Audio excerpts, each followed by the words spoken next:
enough meant for us to come this way. He didn't mean for a lot of things to happen, Sam.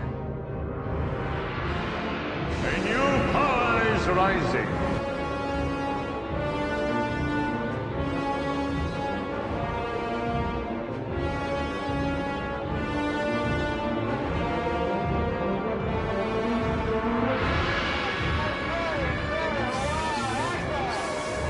It's more of an action film, it's more complex in its storytelling.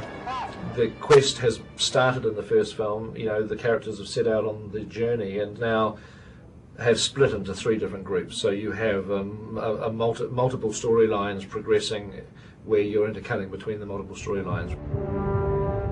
The pace is quickened. They must have caught our scent. Hurry! We pick up with Aragorn, Legolas and Gimli doing what they were doing last, running as fast as they can, trying to catch Merry and Pippin and their captors. The Two Towers takes us much more into the world of human beings than we did in the Fellowship of the Ring. And we go into the kingdom of Rohan, which is a very Viking-like, almost a sort of Scandinavian style civilization. And we meet the king of Rohan, Theoden, who's played by Bernard Hill. His niece, Eowyn, is played by Miranda Otto. His nephew, Eomer, is played by Carl Urban. And also in the court of Edoras are a few other characters like Wormtongue, who's a sort of a sleazy advisor to the king. Late is the hour in which this conjurer chooses to appear. Last spell I name it.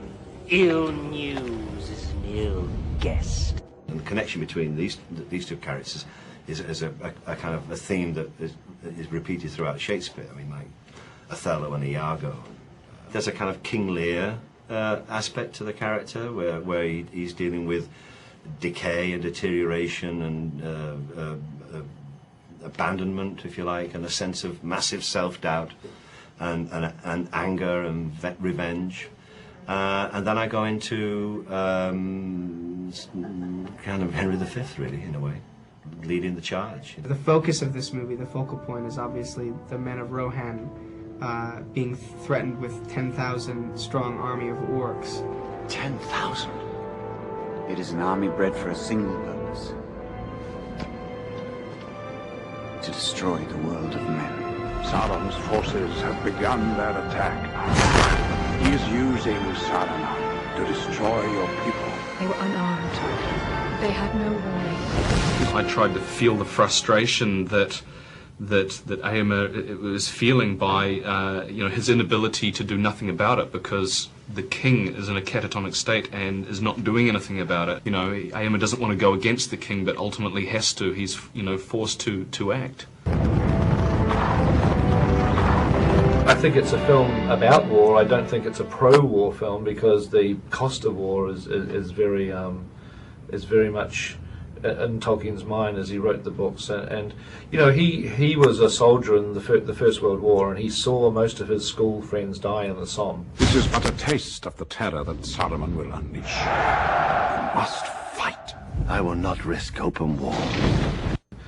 He hated war, but he also understood that enslavement was a greater evil. That if you were to be if you were to be enslaved, if you were to be controlled, that you have a choice of whether or not you're going to accept it or fight back.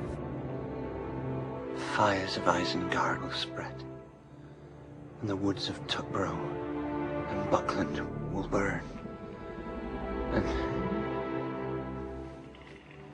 and all that was once green and good in this world will be gone. It's a coming-of-age thing for Merry and Pippin. Through circumstance, I think. I don't think that they would be able to summon up that courage unless they had to. They're captured by Uruk-hais and the orcs come along, and they have to get away. They're fighting for their life, and they start to grow up, and they start to realise that maybe they can make a difference, and maybe hobbits will change the course of the world, you know.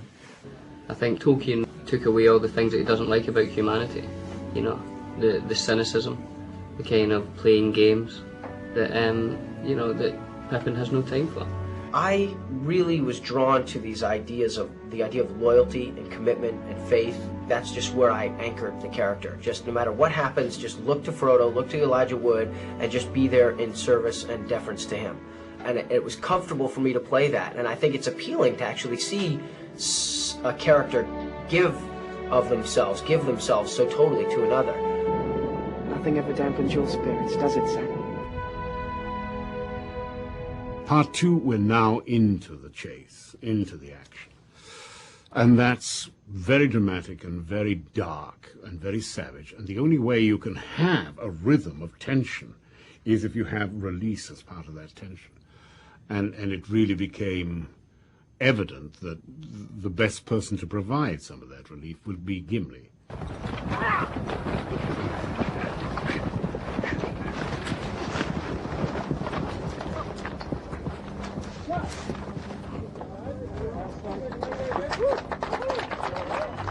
There's a matchless courage and resolution about him. No matter what the odds are, he will turn and fight if he has to.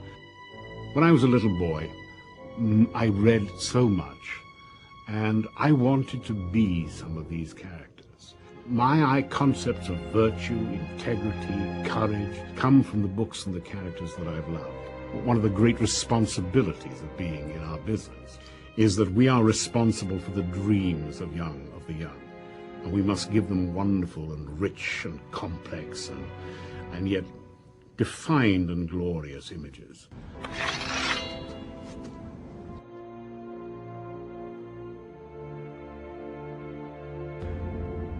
The ring of power within my grasp.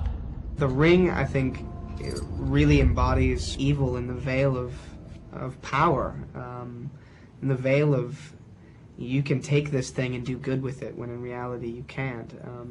And that is the temptation. It's the ring.